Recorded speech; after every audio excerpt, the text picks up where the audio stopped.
honorables députés provinciaux, je voudrais, avant toute chose, vous saluer, honorables députés provinciaux, et surtout vous féliciter pour votre élection. J'ai connu tous les cycles électoraux, 2006, 2011, 2018, aujourd'hui 2023.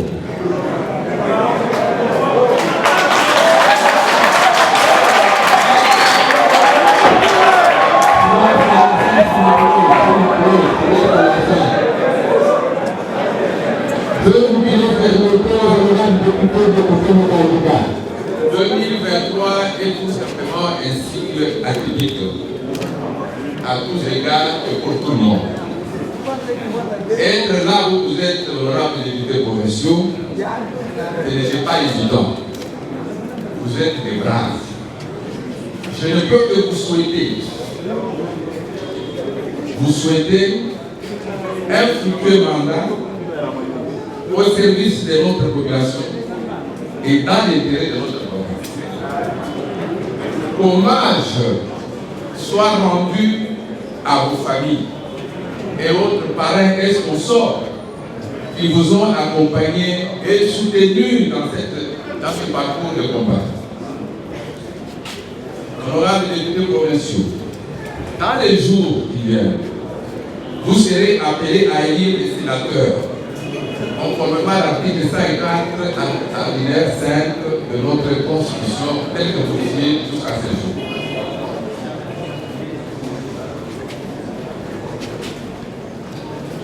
Pour notre province, 27 grands électeurs, je sais que vous êtes à 26, doivent départager 37 candidats en compétition pour 4 sièges à pouvoir, soit moins de 2 électeurs par candidat, alors que le quotient électoral est d'environ 7 députés pour un siège.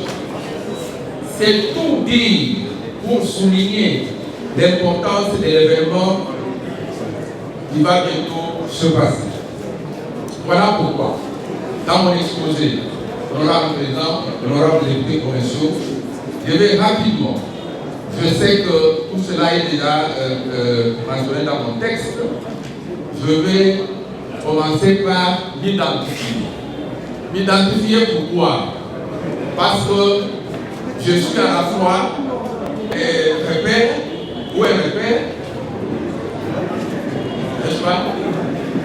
Une référence, ce que je voulais dire, et en bien comme Aman.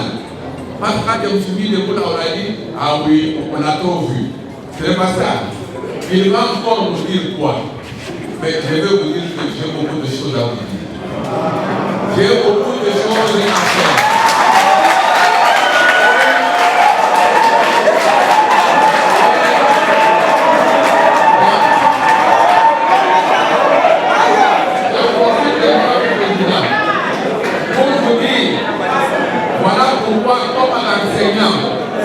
Je vous ai amené une documentation. Cette documentation, pour la plupart de ceux qui parlent de la province de Lomami, ils sauront qu'est-ce qu'est la province de Lomami, d'où vient la province de Lomami et pourquoi la province de Lomami tarde à décoller comme on a souligné par les prédécesseurs. Voilà pourquoi Lomami, Adolphe, Wanansef, votre parent, votre aîné, votre encadreur, d'une façon.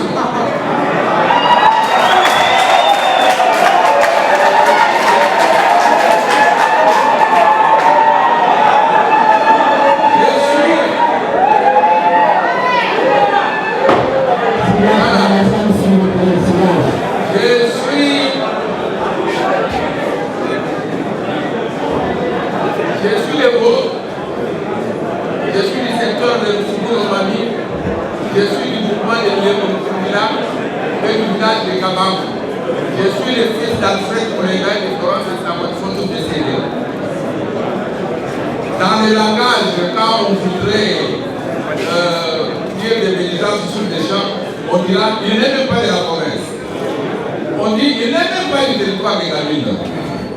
Il est de Roubaou, il est de ceci. Comme disait Socrate, je ne suis ni grec ni athénien, je suis un citoyen du monde.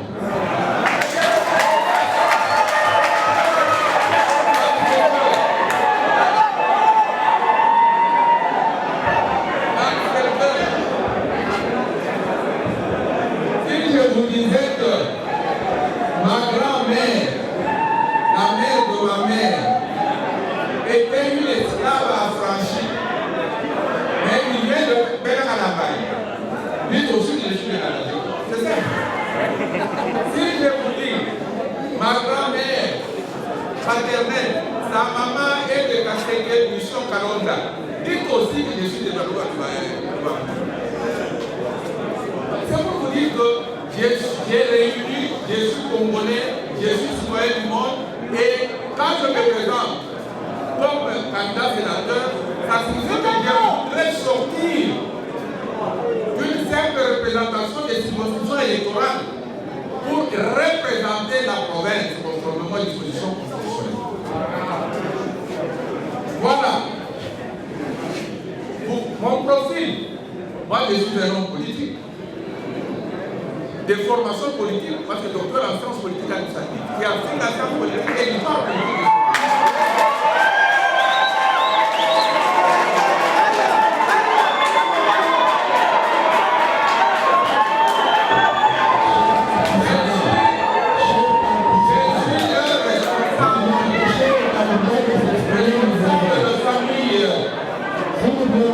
Une réputation de probité, un casier judiciaire vierge, capacité de travail remarquable, expérience et expertise exceptionnelle.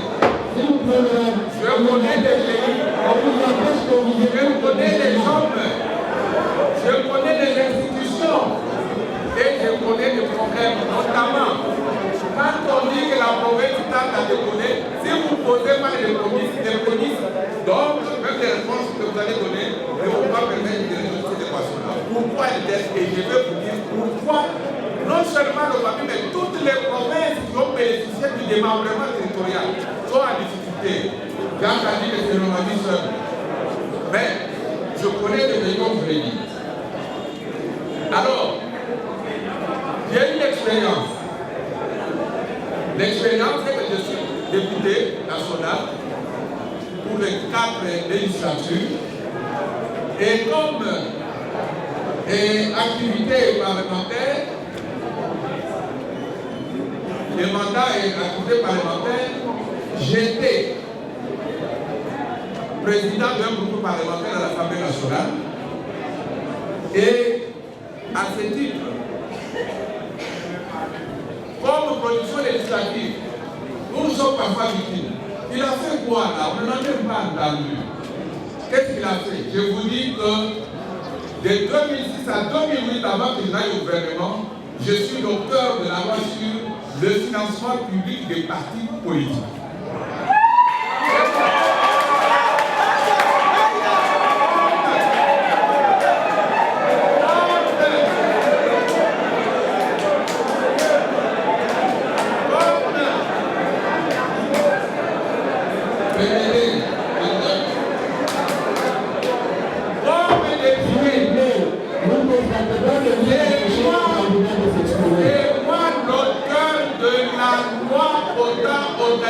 Fonctionnement de la caisse de péréquation.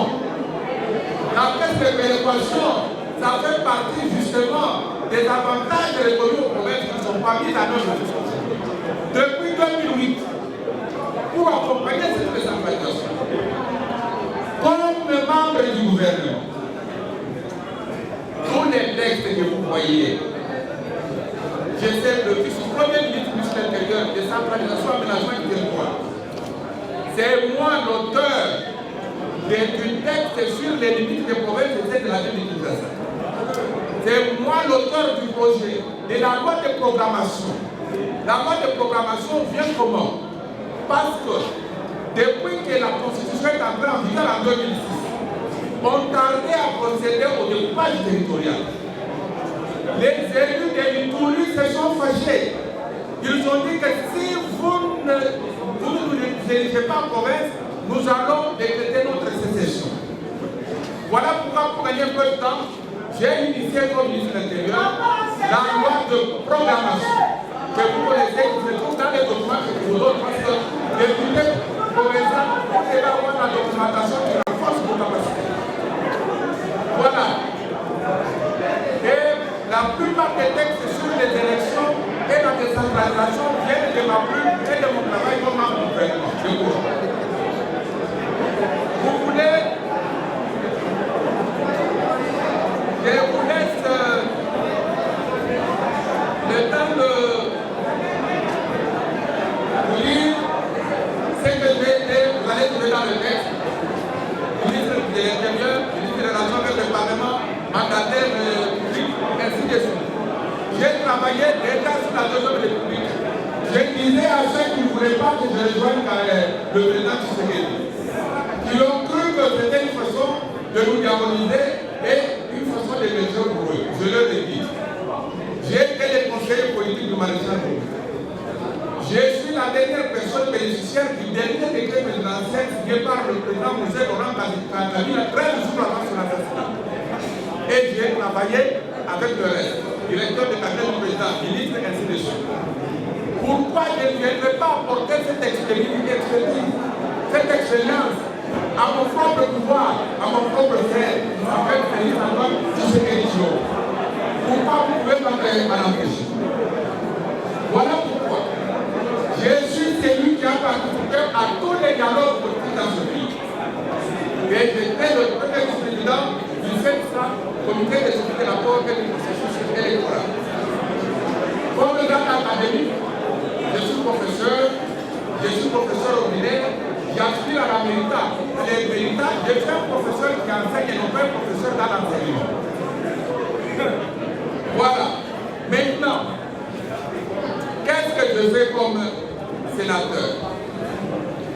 Pourquoi la province tarde à décoller? La province ou les provinces de la République tardent à décoller parce qu'au stade actuel, indépendamment du facteur humain, du facteur homme, la décentralisation n'est pas effective. On n'a pas libéré la décentralisation. Ou ce qu'on appelle le régionalisme politique, qui est un compromis entre le débat sur l'unitarisme et le débat sur le fédéralisme. Voilà pourquoi, tant qu'on n'aura pas libéré la décentralisation, il y aura toujours des problèmes. Je n'apporte pas la question des hommes, mais des hommes, vous allez voir, j'ai tout donné à ce pays, vous verrez quel type d'homme je vais placer là.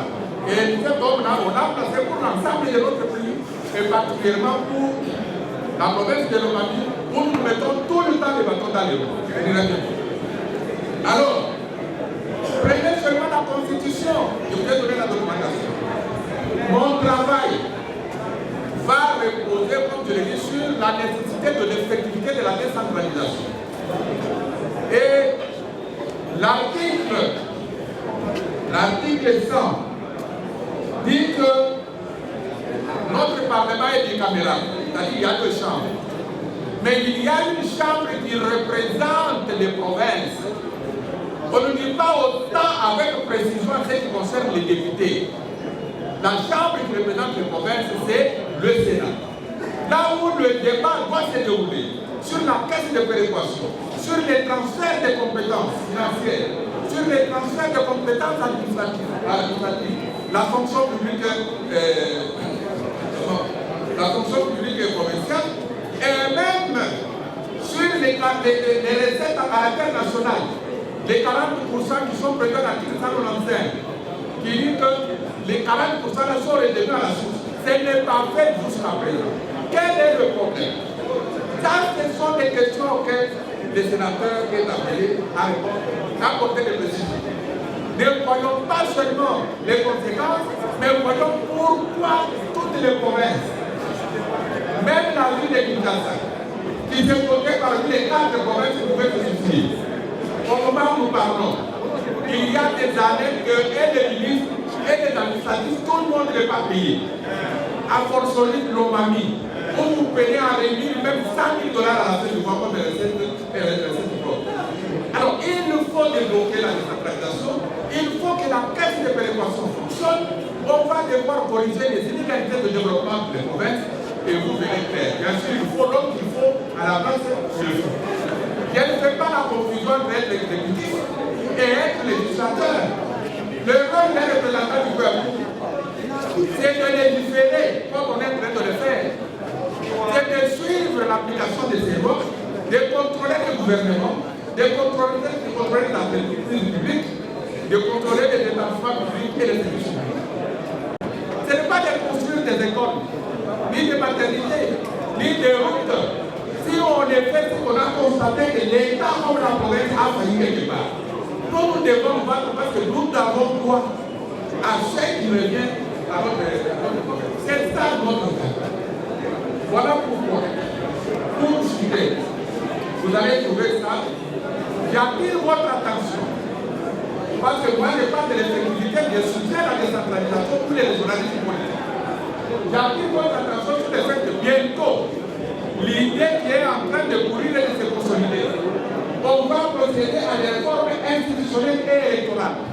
Comme vous le savez, j'ai fait déjà partie de ce petit noyau qui réfléchit sur ces questions. Parmi les questions qui sont posées, alors qu'on n'a pas accompagné la décentralisation pour qu'elle arrive jusqu'au bout, on va revisiter par exemple les modes de scrutin du gouverneur. Faut-il qu'il soit toujours élu par de l'Assemblée provinciale? Faut-il qu'il soit nommé? C'est le débat que vous connaissez. On va parler de l'Assemblée provinciale, parce que nous, comme sénateurs, nous sommes appelés à travailler en synergie avec vous. C'est vous notre source de tout ce que nous devons faire comme travail. Il y a une hypothèse du fait du chemin, laquelle on pourra supprimer les assemblées provinciales. On pourra les transformer en simple organe consultatif. Au regard des rapports toujours houleux, toujours nuageux, toujours tendus entre les assemblées provinciales et les exécutifs provinciaux. Voilà pourquoi nous devons faire ce travail.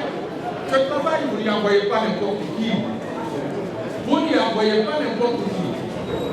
Parce que il faut des personnes qui savent ce qu'ils doivent faire et dans les terrains de notre province. C'est pourquoi moi je suis votre candidat sénateur. Pourquoi à mon âge? Parce que c'est d'ailleurs l'âge qu'il faut pour aller s'aider dans la chambre haute. Pourquoi?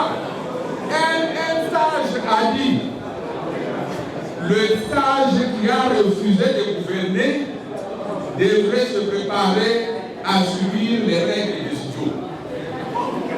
Et l'autre vous dit, méfiez-vous d'une personne nue qui vous offre des vêtements. Lui est élu, mais il vous offre des vêtements. Et là, on est prévu. Voilà pourquoi, moi, le seul habit que j'ai, le vêtement que j'ai, c'est d'abord le savoir que j'habite, c'est la nécessité de voir mon assemblée provinciale être au diapason de toutes les autres assemblées de la République. Je vous apporte mes vêtements, c'est cette documentation. Dans cette documentation, vous avez mon propre livre qui montre que je connais le pays et je connais la province. Cette province a existé en 62, elle a disparu en 66, pour remettre en 2015. C'est toute une histoire que vous devez piloter avant de parler de l'Omami. Parce que j'ai entendu un grand responsable. Quand je lui disais, nous avions Dominique Manolo comme gouverneur. Après, c'était Kikangala Jean-Marie. Il me dit, mais c'était où ça? Mais moi, j'ai dit, c'était le gouverneur de la province de l'Omami. Parce qu'avant la province de l'Omami, dans la formule actuelle, il y avait une province de l'Omami qui a vécu de 62 à 66 jusqu'à la création de la province du Kasaï-Oriental. Quand on a soutenu. Et le Kikangala Jean-Marie, c'était le vice-gouverneur de Mukamba et d'Atandès. C'est une histoire de plaisant. Quand nous nous battons pour qu'il y ait consensus même dans le choix des animateurs. Une politique que nous avons mis en place avec les députés provinciaux de cette législature. C'est pourquoi? Parce que nous sommes la province la plus diversifiée sur le plan culturel. Il y a une province qui a un déséquilibre de représentation à l'Assemblée provinciale. S'il n'y a pas de consensus, il y a des entités entières qui ne seront jamais appelées à participer à la gestion. Maintenant, je crois que cette démarche-là est en train d'être mise en cours. Ça dépend de votre président. Il faut suivre que ce n'est pas par hasard que nous avons estimé qu'à un moment donné, c'est toute une communauté qui prend tout le territoire, qui prend la province, qui fait des exécutifs, d'autres des villes, d'autres assemblées provinciales. C'est pour que nous vivions dans la cohésion sans laquelle il n'y a pas de collage ni développement de la province. Chers amis, je ne peux apporter de connaissances à un homme, mais je peux le faire réfléchir. Aucun de nous n'est plus intelligent que nous tous, réunis. Travaillons ensemble pour réussir le pari du décollage de notre province. Voilà pourquoi, si vous ne pouvez pas être une lumière qui illumine les bonnes actions des gens, ne soyez pas des ténèbres couvrant leurs efforts. Si vous ne pouvez pas être l'eau pour faire germer les récoltes, ne soyez pas un vent qui vient de détruire. Je viens donc humblement demander vos voix pour servir davantage. Je ne suis pas quelqu'un de faux. Je ne suis pas quelqu'un d'ambivalent. Je ne suis pas égoïste ni opportuniste. Je ne suis ni nécessaire, ni colon, ni haineux. Parce que la haine, c'est la colère des faibles et des gens qui ont prévu les raccourcis. Je suis un homme vrai et au-dessus de tout, je crois en Dieu, qui mène les bons combats pour moi et me donne la force et les atouts nécessaires pour être toujours utile et au service de mon pays, de ma province et de mon peuple, ainsi que du président de la République, chef de l'État, Félix Antoine Tshisekedi, pour la matérialisation de sa vision et la réussite de ce nouveau combat. Que Dieu nous bénisse tous, qu'il bénisse la province de Lomami, évoluons tous dans la concorde. Je dis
Balume derrière les leaders Songe.